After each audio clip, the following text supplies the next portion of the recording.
ان فی ذلک لآیات لقوم یتفکرون۔ چند ایک مختصر گزارشات ازدواجی زندگی کے حوالے سے ہمارے بہت ہی پیارے اور عزیز قابل قدر روحانی بیٹے اور چھوٹے بھائی جناب قاری افضل صاحب، جناب عمیر صاحب، ہم ان کے لیے عمر صاحب دعا گو ہیں کہ اللہ تعالیٰ ان کی زندگیوں میں برکت عطا فرمائے۔ ازدواجی زندگی انسان کی کیسے کامیاب ہوتی ہے، یاد رکھیے اس کے لیے سب سے کامیاب زندگی اللہ کے پیارے نبی علیہ السلام ہی کی ہے۔ دو تین باتیں مرد حضرات اگر توجہ کریں اور دو تین ہی گزارشات خواتین کے حوالے سے۔ ایک مرد کی کامیاب زندگی کے لیے سب سے پہلا اصول جو اللہ کے نبی علیہ السلام کی حیات طیبہ سے ہمیں سمجھ میں آتا ہے وہ یہ ہے کہ ایک مرد کے لب و لہجے میں، زندگی میں، ڈیلنگ میں، معاملات میں عورت کے لیے نرمی، شفقت اور عزت کا پہلو ہونا چاہیے۔ رسول اللہ صلی اللہ علیہ وسلم ارشاد فرماتے ہیں خیرکم خیرکم لأہلہ وأنا خیرکم لأہلی۔ تم میں سے بہترین انسان ہوتا ہی وہ ہے جو اپنے گھر میں بہتر ہوتا ہے۔ دیکھیے گھر سے باہر، چار دیواری سے باہر میں اور آپ مصنوعی طور پہ، عارضی طور پہ اسمائل پاس کر سکتے ہیں، مفاد کے لیے وقتی طور پہ خوش اخلاق بن سکتے ہیں۔ اخلاق کا امتحان گھر کی چار دیواری کے اندر ہوتا ہے، اور اللہ کے پیارے نبی علیہ السلام نے ساتھ یہ بھی کہہ دیا وَأَنَا خَيْرُكُمْ لِأَهْلِي۔ اے میرے صحابہ، تم سب میں سے اگر اپنے گھر والوں کے لیے سب سے اچھا کسی کا اخلاق ہے تو وہ تمہارے پیغمبر کا اخلاق ہے۔ نون والقلم وما يسطرون ما أنت بنعمة ربك بمجنون وإن لك لأجرا غير ممنون وإنك لعلى خلق عظيم۔ اس نرمی اور شفقت کے اندر سب سے پہلی چیز یہ پائی جاتی ہے کہ آپ جب گھر میں داخل ہوں آپ کے چہرے پہ مسکراہٹ ہو، تیوڑی نہ چڑھی ہوئی ہو، ساری جہاں کا غصہ اکٹھا کر کے انسان اپنے گھر کے اندر نہ نکال رہا ہو۔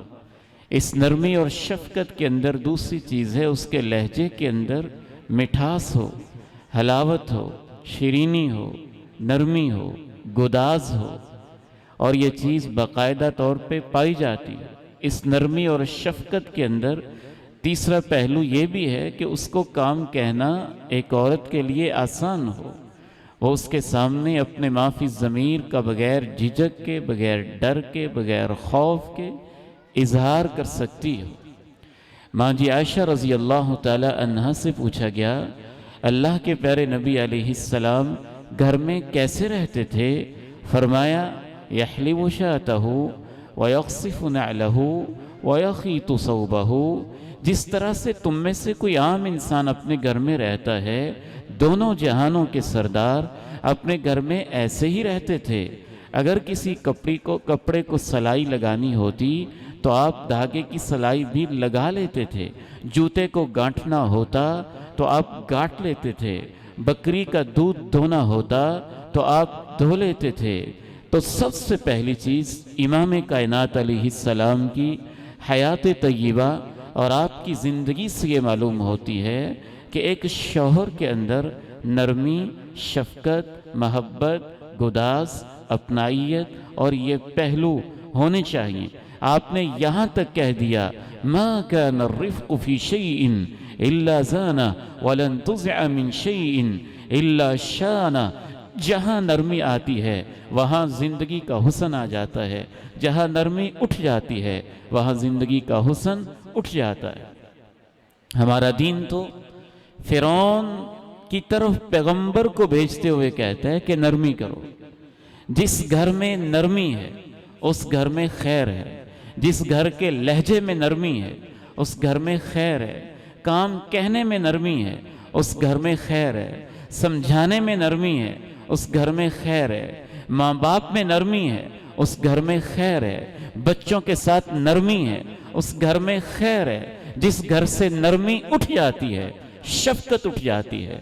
نرمی اور شفقت نہیں اٹھی ہے، آپ سمجھ لیجئے خیر، رحمت، برکت کا دروازہ اٹھ گیا ہے. دوسرا اصول کامیاب زندگی کے لیے، اور رسول اللہ صلی اللہ علیہ وسلم کی تعلیمات سے یہ معلوم ہوتا ہے کہ ایک مرد کی نظر ہمیشہ اپنی بیوی کی خوبیوں پہ ہونی چاہیے اور خامیوں سے چشم پوشی کرنی چاہیے، نظر انداز کرنا چاہیے.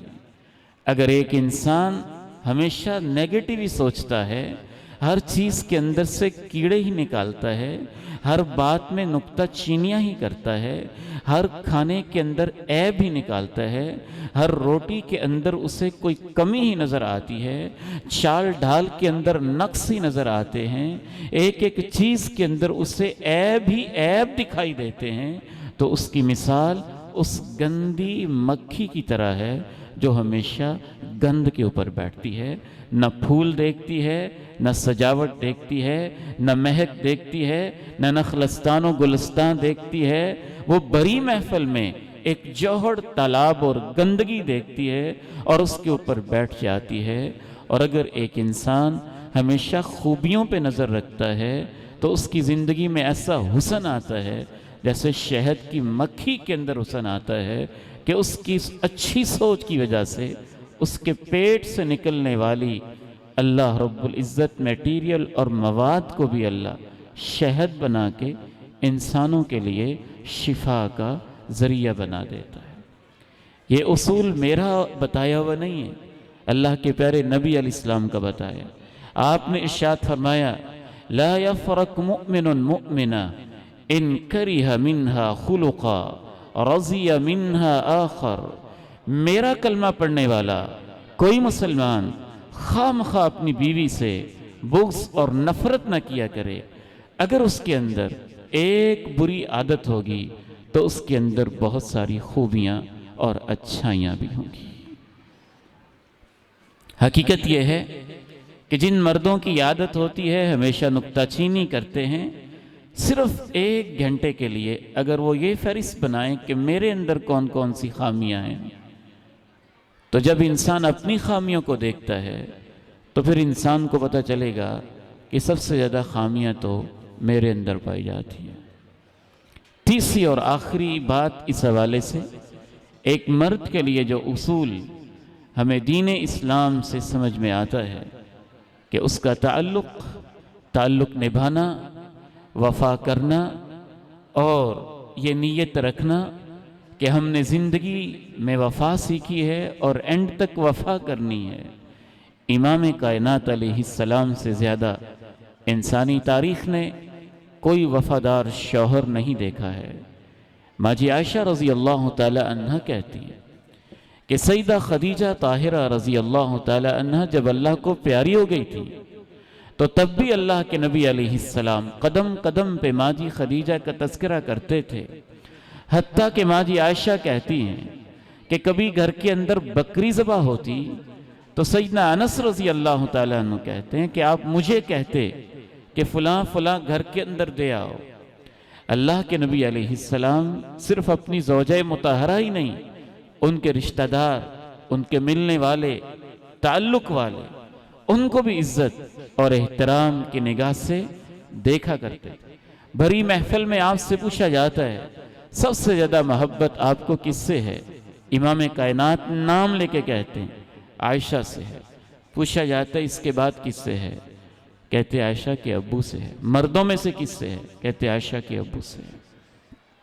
آج کے نوجوان بیٹے کا اور مرد کا مسئلہ یہ ہے، جہاں محبت کا اظہار نہیں کرنا، محبت کا اظہار جہاں حرام ہے، وہاں آج کا مرد بے شرم بنا بیٹھا ہے اور آئی لو یو کے میسیجز بھیج رہا ہے، حالانکہ وہ زنا ہے، بدکاری ہے، بے حیائی ہے، بے شرمی ہے، شرم و حیا کے جنازے نکلتے ہیں۔ اور جہاں محبت کا اظہار کرنا ہے، ماں کے ساتھ، باپ کے ساتھ، بہن کے ساتھ، بھائی کے ساتھ، بیوی کے ساتھ، بچوں کے ساتھ، وہاں یہ شرماتا ہے اور یہ شرم محسوس کرتا ہے، جبکہ جو ہمارے دین کی تعلیم ہے وہ فطرت کے مطابق۔ کھانا بھی آپ کا بس پہنچنے والا ہے، اور آخری 5 منٹ کے اندر چند باتیں ہم اپنی بیٹیوں سے بھی کرنا چاہتے ہیں۔ یہاں جتنی بھی مائیں بہنیں بیٹھی ہیں، بیٹیاں بیٹھی ہیں، جب تک ان کی بھی تربیت اسلامی نہج کے مطابق نہیں ہوگی، ازدواجی زندگی میں کامیابی نہیں نظر آئے گی۔ اور میں آپ کے سامنے یہ عرض کرتا چلوں بڑے دکھ اور افسوس کے ساتھ، طلاق کی شرح، ڈائیورس کی شرح، خلا کی شرح ہمارے معاشرے میں بڑھتی چلی جا رہی ہے، اور اس کی سب سے بنیادی وجہ دین سے رہنمائی نہ لینا ہے، پیغمبر کی سنت سے ازدواجی زندگی کو نہ سمجھنا۔ اس حوالے سے 3 اصول جو ماؤں، بہنوں، بیٹیوں کو اور خصوصاً ہر ہونے والی بیوی کو اپنے ذہن میں رکھنے چاہیے۔ ان میں سب سے پہلا اور بنیادی اصول، اس کا تعلق آپ کے ویژن سے ہے، آپ کی سوچ سے ہے، آپ کی تھنکنگ کے پروسیس سے ہے، آپ کے تصور زندگی سے ہے کہ آپ شوہر کو کس نگاہ سے دیکھتی ہیں۔ اگر جدید تعلیم یافتہ کوئی بیٹی یہ سمجھتی ہے کہ شوہر کی اوقات ہی کیا ہے، یا اس کی حیثیت ہی کیا ہے، یا وہ کون ہوتا ہے مجھے ڈکٹیٹ کرنے والا، میری رہنمائی کرنے والا، مجھے کوئی بات کہنے والا، تو یہاں سے زندگی کی بربادی شروع ہوتی ہے۔ اللہ کا قرآن یہ کہتا ہے کہ مرد، خاوند اپنے گھر کا بڑا ہوتا ہے، سربراہ ہوتا ہے۔ کس لحاظ سے؟ مینجمنٹ کے لحاظ سے، انتظام کے لحاظ سے۔ اور جہاں بھی انتظام کی باری آتی ہے، وہاں کسی نہ کسی کو بڑا ماننا پڑتا ہے۔ اس کے بغیر کوئی ادارہ نہیں چل سکتا۔ وہ مرد بھی ہوں تو کسی ایک کو مانتے ہیں کہ آپ بڑے ہیں، تو پھر سفر کریں تو وہ امیر بن جائے۔ سکول چلتا ہے کسی کو ہیڈ ماسٹر ماننے سے، کالج چلتا ہے پرنسپل بنانے سے، یونیورسٹی چلتی ہے وائس چانسلر بنانے سے، آپ کی کمپنیاں چلتی ہیں سی او یا ڈائریکٹر متعین کرنے سے۔ پاکستان کا نظام چلتا ہے ہر علاقے کے اندر کسی ایک کو ذمہ دار بنانے سے۔ گھر ایک ادارہ ہے، گھر ایک یونٹ ہے، گھر ایک بہت بڑا مرکز ہے، گھر ایک ایسی عظیم چیز ہے کہ جب تک آپ اس میں کسی کو بڑا نہیں بنائیں گے، انتظامی لحاظ سے گھر کا نظام نہیں چلے گا۔ اور اللہ اور اللہ کے رسول نے بڑا خاوند کو بنایا۔ الرجال قوامون على النساء بما فضل الله بعضهم على بعض وبما أنفقوا من أموالهم۔ مرد اپنی بیویوں کے منتظم ہیں۔ وجہ بھی اللہ نے 2 بیان کی، ایک فزیکل وجہ ہے، دوسری اکنومیکل ہے۔ جسمانی لحاظ سے اللہ نے ان کو فضیلت دی ہے۔ عورت کتنی ہی زندگی میں مرحلے آتے ہیں، مہینے میں ہفتہ 4-5 دن بیماری کے ایام میں گزارتی ہے، میٹرنٹی کیس کے اندر 2 مہینے 40 دن تکلیف کی کیفیت میں رہتی ہے، پریگننسی کے اندر 8-9 مہینے تکلیف کی کیفیت میں رہتی ہے۔ اللہ نے کہا مرد کو اللہ نے گھر کے اندر اس لیے بڑا بنایا ہے کہ جسمانی طور پہ اللہ نے مرد کی ساخت ایسی رکھی ہے، نیچر ایسی رکھی ہے کہ وہ زیادہ حوصلے والا، زیادہ ہمت والا، زیادہ طاقت والا ہوتا ہے، اور ان تکلیفوں سے اور عوارض سے جو ایک عورت کو پیش آتے ہیں، مرد فطری طور پہ ان سے پاک ہوتا ہے۔ اور دوسری وجہ اللہ تعالیٰ نے یہ بیان کی وَبِمَا أَنفَقُوا مِنْ أَمْوَالِهِمْ، مرد اپنا مال خرچ کرتا ہے، اور ہمیشہ جو دینے والا ہاتھ ہوتا ہے پوری دنیا اس کو اب پر تسلیم کرتی ہے۔ میں حیران ہوتا ہوں، ایک عورت، یہی عورت ایک باس سے 25,000 تنخواہ لیتی ہے تو اس کے جوتے تک بھی پالش کرتی ہے، اور یہی عورت ایک ایئر ہوسٹس بن کے جب جاب کرتی ہے تو 400 مردوں کو کھانا پیش کرتی ہے، اور سمائل پاس کر کے عزت کو بیچ کے پاش کرتی ہے۔ اور جب ایک عالم سٹیج پہ کھڑا ہو کے اللہ کا قرآن سناتا ہے تو پھر یہ ماننے کے لیے تیار نہیں ہوتے ہیں، جبکہ اللہ کے قرآن کا یہ دو ٹوک اور واضح فیصلہ ہے۔ اس کے بغیر گھر کا نظم نہیں چلے گا۔ اس لیے اللہ کے قرآن نے ایک عورت کی دوسری خوبی یہ بیان کی ہے کہ اس کی ذہنیت ہوتی ہے گھر کے اندر رہ کے گھر کے معاملات میں فرما برداری کرنا، اطاعت کرنا۔ فالصالحات قانتات، نیک خواتین وہ ہوتی ہیں جن کے اندر فرما برداری کا ایک جذبہ ہوتا ہے۔ اس حوالے سے تیسری اور آخری بات جو اس ازدواجی زندگی میں کامیابی کی سمجھ میں آتی ہے، خاوند کے مال کی حفاظت کرنا اور اپنی عزت کی حفاظت کرنا۔ حافظات للغیب بما حفظ اللہ، رسول اللہ صلی اللہ علیہ وسلم ارشاد فرماتے ہیں جو عورت بھی دن میں 5 نمازیں پڑھ لے، رمضان کے روزے رکھ لے، اپنی عزت کی حفاظت کر لے، خاوند کی اطاعت کر لے، اللہ تعالیٰ اس کے لیے جنت کے 8 دروازے ہی کھول دیتا ہے۔ سیدہ فاطمہ رضی اللہ تعالی عنہا سے بڑی عورت دنیا نے کس کو دیکھا ہوگا؟ وہ امام کائنات کی بیٹی ہیں، لیکن گھر کے اندر ایسی ان کی زندگی ہے کہ محنت کر کر کے ہاتھوں کے اندر آبلے پڑے ہوئے ہیں اور نشان پڑے ہوئے ہیں، اور امام کائنات کے پاس خدمت کی نیت سے کہ مجھے خادم مل جائے آپ کے پاس حاضر ہوتی ہیں۔ میری گزارشات اسی پہ مکمل ہیں۔ میں دوبارہ مبارکباد پیش کرنا چاہوں گا اپنے ان روحانی بیٹوں کو، فاضل نوجوانوں کو، دین کے ان خادموں کو جن کو شادی کی خوشی کے موقع پہ بھی دین کی فکر ہے، خیر کی فکر ہے، قرآن کی فکر ہے، دعوت اللہ کی فکر ہے۔ اس حوالے سے اہم ترین گزارش سب سے یہ ہے کہ نماز 5 وقت کی، اس کی پابندی کرنا، اللہ سے دعائیں کرتے رہنا، اس سے زندگی کے اندر بڑی خیر اور بڑی برکت نازل ہوتی ہے۔ صلہ رحمی کرنا، بڑوں کی عزت کرنا، بڑوں کا خیال رکھنا، یہ ہماری تہذیب ہے، یہ ہمارا کلچر ہے، یہ ہماری ثقافت ہے۔ رب کریم سے دعا ہے کہ ان دونوں بھائیوں کے نکاحوں میں اور اس خوبصورت بدن میں اللہ تعالیٰ خیر پیدا فرما دے، برکت پیدا فرما دے، سعادت پیدا فرما دے۔ دونوں کے دلوں میں، ان جوڑوں کے دلوں میں ایک دوسرے کے لیے اللہ محبت پیدا فرما دے۔ دلہا کو مبارکباد کے لیے جو دعا ہے وہ اللہ کے پیارے نبی نے یہ سکھائی ہے، بارک اللہ لکما، اللہ آپ دونوں کو برکتیں عطا فرمائے، وبارک علیکما، آپ دونوں کے اوپر، آپ دونوں کے گھروں پر، آپ دونوں کے خاندانوں پر، آپ دونوں کے گھروں کے صحن پہ، ہر چیز پہ اللہ اپنی برکتیں نازل فرما دے۔ وجمع بینکما فی خیر، اور آپ دونوں کو اللہ خیر پہ، ایمان پہ، دین و دنیا کی بھلائی اور بہتری پہ ہمیشہ کے لیے اللہ تعالیٰ اکٹھا فرما دے۔ یہ اتنی خوبصورت دعا ہے کہ اس سے خوبصورت الفاظ اور جامع الفاظ کوئی نہیں ہو سکتے۔ وہی الفاظ ہم ان بھائیوں کو پیش کرتے ہیں، بارک اللہ لکم وبارک علیکم وجمع بینکم فی خیر، اللہ آپ کے لیے برکتیں مقدر فرما دے، آپ کے اوپر اور آپ کے خاندانوں کے اوپر اللہ برکتیں نازل فرما دے، خیر اور ایمان پہ آپ کو ہمیشہ کے لیے دنیا میں اور جنتوں میں اکٹھا فرما دے۔ وآخر دعوانا ان الحمدللہ رب العالمین۔ آپ سب نے جس محبت سے سنا، اللہ تعالیٰ آپ کی یہ محبت بھی قبول فرمائے۔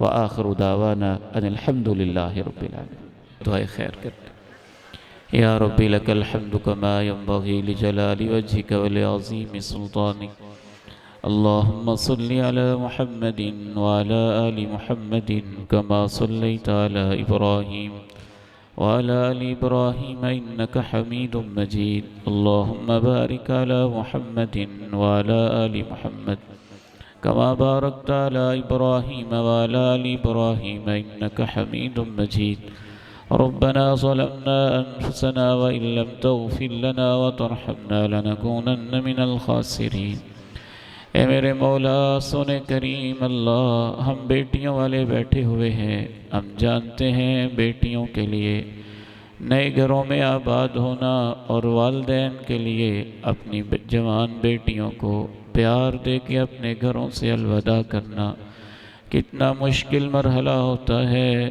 اے اللہ تجھ سے درخواست کرتے ہیں کہ یہ جو بیٹیاں اپنے نئے گھروں میں پہنچی ہیں ان کو خوشیاں نصیب فرما دے، مسرتیں نصیب فرما دے، سعادتیں نصیب فرما دے، برکتیں نصیب فرما دے۔ اے میرے سونے اللہ، تیرے پیارے نبی علیہ السلام نے امت کی ایک بیٹی کو دعا دی تھی، اے اللہ ان بیٹیوں کو ہم وہ دعا دیتے ہیں تو ان کے حق میں قبول فرما لے۔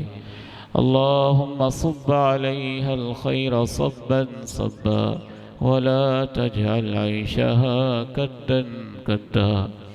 اے اللہ ان بیٹیوں کے اوپر خیر، رحمت اور برکت کی بارشیں نازل فرما دے، ان کو پریشانیوں سے محفوظ فرما دے۔ اے اللہ ہم سب کی بیٹیاں، جتنے بھی ہم لوگ بیٹھے ہیں، ہم سب کی بیٹیوں کی قسمتیں اچھی بنا دے۔ اللہ جتنی بیٹیاں یہاں ہی بیٹھی ہیں سب کی قسمتیں اچھی بنا دے، جو گھر والیاں ہیں انہیں اپنے گھروں میں سکون نصیب فرما دے۔ اے اللہ ہمارے یہ روحانی بیٹے اور آج کی تقریب کے یہ دلہے، ان کو خوشیاں نصیب فرما دے، مسرتیں اور برکتیں نصیب فرما دے۔ اے اللہ دونوں کے خاندانوں کو برکتیں عطا فرما دے، دونوں گھروں کے صحنوں کے اندر اللہ خوشیاں، مسرتیں، برکتیں، سعادتیں نازل فرما دے۔ حاسدین کے حسد سے، اعداء کی عداوتوں سے، شیطان کے وسوسوں سے، نفس کی بدگمانیوں اور واہموں سے ان کی حفاظت فرما لے۔ اے اللہ ہم سب کے لیے اولاد و ازواج کو آنکھوں کی ٹھنڈک بنا دے، دنیا آخرت کی بھلائیاں نصیب فرما۔ ربنا آتنا فی الدنیا حسنة وفی الآخرة حسنة وقنا عذاب النار۔ ربنا هب لنا من ازواجنا وذرياتنا قرة اعین واجعلنا للمتقین اماما۔ ساری ہی شادیاں خوشیوں سے شروع ہوتی ہیں، انجام مختلف ہوتے ہیں۔ اللہ اس شادی کا آغاز خوشی والا ہے، انجام بھی خوشی والا بنا دے، انجام بھی خوشی والا بنا دے۔